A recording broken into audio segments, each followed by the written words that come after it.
বাংলাদেশের সর্বশেষ গুরুত্বপূর্ণ আপডেট সংবাদে আপনাকে স্বাগত। শুরুতেই সংবাদ শিরোনাম, পরে বিস্তারিত।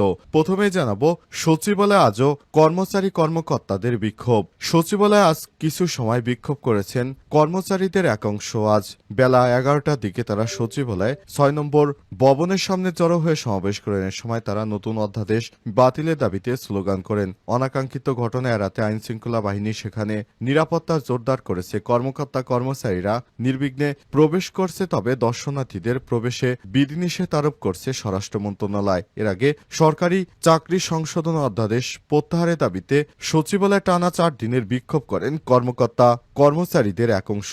জানা গেছে, যারা শেখ হাসিনার পক্ষপাত দুষ্ট আমলা রয়েছে তারাই এই আন্দোলনে নেতৃত্ব দিচ্ছে। যুদ্ধবিরতির প্রস্তাবে রাজি হামাস, প্রত্যাখ্যান ইসরায়েলের। ফিলিস্তিনের অবরুদ্ধ গাজায় যুদ্ধবিরতিতে মার্কিন প্রস্তাবে রাজি হয়েছে উপত্যকাটির সশস্ত্র গোষ্ঠী হামাস। তবে যুদ্ধবিরতির এই প্রস্তাব প্রত্যাখ্যান করেছে ইসরায়েল। হামাসের এক কর্মকর্তা এই তথ্য জানিয়েছে খবর রয়টার্সের। মার্কিন যুক্তরাষ্ট্রের নতুন প্রস্তাবে বলা হয়েছে যুদ্ধবিরতির মেয়াদ হবে 70 দিন। এই সময় 10 জন জিম্মিকে মুক্তি দেওয়া হবে। মধ্যস্থতাকারীদের মাধ্যমে হামাস প্রস্তাবে রাজি জানিয়েছে, কিন্তু ইসরায়েলের প্রধানমন্ত্রী যুদ্ধবাজ নেতানিয়াহু রাজি হচ্ছে না। এরপর জানাবো, ক্ষমতায় টিকে থাকতে নেতানিয়াহু সেনাবাহিনীদের বলিদান দিচ্ছে অভিযোগ ইসরায়েলের বিরোধী দলীয় নেতার। ইসরায়েলের প্রধানমন্ত্রী যুদ্ধবাজ নেতানিয়াহু ক্ষমতায় টিকে থাকার জন্য তিনি সৈন্য কর্মীদের বলিদান দিচ্ছেন। দেশটির বিরোধী দলীয় ডেমোক্রেট পার্টির নেতা এবং সাবেক জ্যেষ্ঠ সামরিক কর্মকর্তা ইয়ার গোলান নেতানিয়াহুর বিরুদ্ধে এমনই অভিযোগ তুলেছেন। এদিকে যে উপত্যকায় এখন মৃত্যুই শ্রেয়। অবরুদ্ধ গাজা উপত্যকায় টানা 19 মাস আগ্রাসন চালাচ্ছে দখলদার ইসরায়েল। একই সঙ্গে গত মার্চ থেকে টানা 2 মাসের বেশি সময় যুদ্ধবিধ্বস্ত ভূখণ্ডটিতে সর্বাত্মক অবরোধ দিয়ে রেখেছিল ইসরায়েলি কর্তৃপক্ষ। আন্তর্জাতিক সম্প্রদায়ের চাপে গত সপ্তাহে গাজায় খাদ্য ওষুধ প্রবেশে নিষেধাজ্ঞা তুলে নিলেও এখনও সেখানে বিমান হামলা অব্যাহত রেখেছে দখলদার ইসরায়েলি বাহিনী। জানাবো, নতুন অস্ত্র প্রতিযোগিতায় ভারত পাকিস্তান। গত 8 মে রাত 8টার কিছুক্ষণ পর ভারতের উত্তরাঞ্চলীয় শহর জম্মুর আকাশে লাল আলোর শিখা ছড়িয়ে পড়ে। মূলত প্রতিবেশী দেশ পাকিস্তানের ছোড়া ড্রোনগুলো ভূপাতিত করতে আকাশ প্রতিরক্ষার মাধ্যমে একের পর এক হামলা চালিয়েছিল ভারত। খবর রয়টার্সের। এরপর দুই দেশ এখন তাদের সামরিক বাজেট বাড়াতে শুরু করেছে। বিষয় গুরুত্বপূর্ণ সংবাদ জানাবো, সঙ্গেই থাকুন। প্রিয় দর্শক, এতক্ষণ শুনছিলেন সংবাদ শিরোনাম, এবারে বিস্তারিত। তবে তার আগে বন্ধুরা, অনুরোধ থাকবে এই সংবাদটিতে একটি লাইক দিন। এই চ্যানেলে আপনি নতুন হয়ে থাকলে আমাদের সংবাদটি দেখতে দেখতে চ্যানেলটি সাবস্ক্রাইব করে রাখুন। কমেন্ট করে বন্ধুরা আপনার মূল্যবান মতামত জানিয়ে দিন আপনি বিশ্বের কোন দেশ থেকে বা বাংলাদেশের কোন স্থান থেকে আমাদের সংবাদটি দেখছেন এবং শুনছেন। এবারে বিস্তারিত।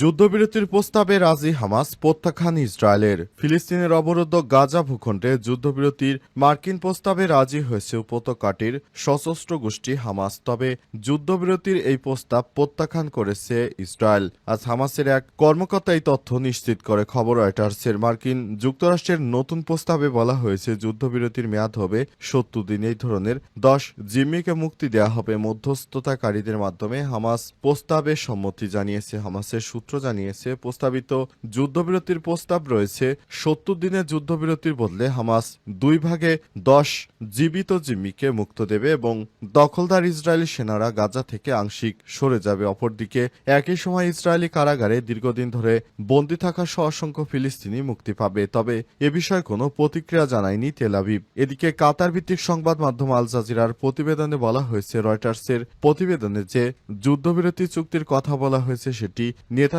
সরকার প্রত্যাখ্যান করেছে। নাম প্রকাশ না করা সত্ত্বে ইসরায়েলের এক কর্মকর্তা জানিয়েছে, কোনো দায়িত্বশীল সরকার এই প্রস্তাব মেনে নিতে পারে না। যুদ্ধবিরতি প্রস্তাব উইটকভের প্রস্তাবের সঙ্গে মিল রয়েছে বলে জানা গেছে। তারপরও নেতানিয়াহু এই প্রস্তাব মেনে নিচ্ছে না। যুদ্ধবাজ নেতানিয়াহু নিরীহ মানুষের রক্ত নিয়ে হোলি খেলা শুরু করেছে। তিনি কখনোই তার এই ধরনের কর্মকাণ্ড থামাবেন না।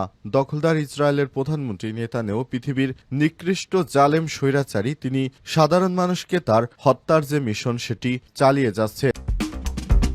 সচিবালয়ে আজও কর্মচারী কর্মকর্তাদের বিক্ষোভ। সচিবালয়ে আজ কিছু সময় বিক্ষোভ করেছেন কর্মচারীদের একাংশ আজ বেলা 11টার দিকে তারা সচিবালয়ে ৬ নম্বর ভবনের সামনে জড়ো হয়ে সমাবেশ করেন। এ সময় তারা নতুন অধ্যাদেশ বাতিলের দাবিতে স্লোগান করেন। অনাকাঙ্ক্ষিত ঘটনা এড়াতে আইনশৃঙ্খলা বাহিনী সেখানে নিরাপত্তা জোরদার করেছে। কর্মকর্তা কর্মচারীরা নির্বিঘ্নে প্রবেশ করছে, তবে দর্শনার্থীদের প্রবেশে বিধিনিষেধ আরোপ করছে স্বরাষ্ট্র মন্ত্রণালয়। এর আগে সরকারি চাকরি সংশোধন অধ্যাদেশ প্রত্যাহারের দাবিতে সচিবালয়ে টানা 4 দিনের বিক্ষোভ করেন কর্মকর্তা কর্মচারীদের একাংশ।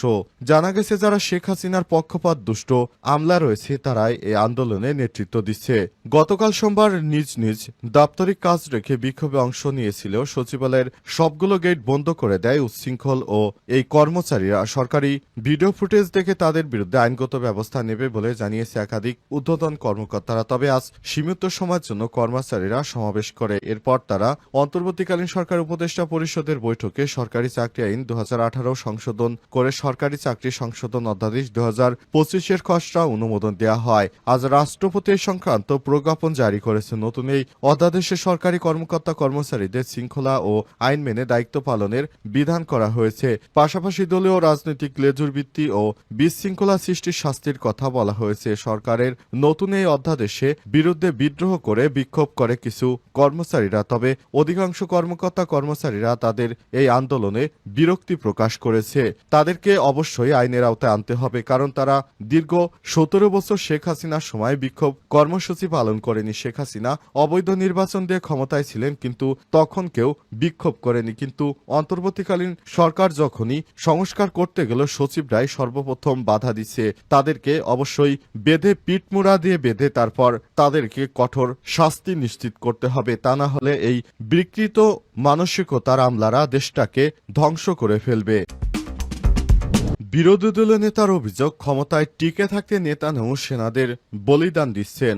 ইসরায়েলের প্রধানমন্ত্রী বেঞ্জামিন নেতানিয়াহু ক্ষমতায় টিকে থাকার জন্য সৈন্য ও কর্মীদের বলিদান দিচ্ছে। দেশটির বিরোধী দলীয় ডেমোক্রেট পার্টির নেতা এবং সাবেক জ্যেষ্ঠ সামরিক কর্মকর্তা ইয়ার গোলান নেতানিয়াহুর বিরুদ্ধে এমনই অভিযোগ তুলে ধরেছেন। ইসরায়েলি সংবাদ মাধ্যম চ্যানেল 12-এর প্রতিবেদনে বলা হয়েছে, নেতানিয়াহু সরকারকে আগামী আগস্ট মাসের মধ্যে 2026 সালে রাজ্য বাজেট প্রস্তুত করার নির্দেশনা দিয়েছিলেন। এটি সামরিক খসড়া আইনের কারণে জোট ত্যাগের হুমকি দেওয়ার অতি অর্থোডক্স হারেদি দলগুলোকে শান্ত করার পদক্ষেপ হিসেবে দেখা হচ্ছে। নেতানিয়াহু এই পদক্ষেপের পর ডেমোক্রেট পার্টির নেতা ইয়ার গোলান সামাজিক যোগাযোগ মাধ্যম এক্সে লিখেছেন, এটি এক ধরনের ঘুষ।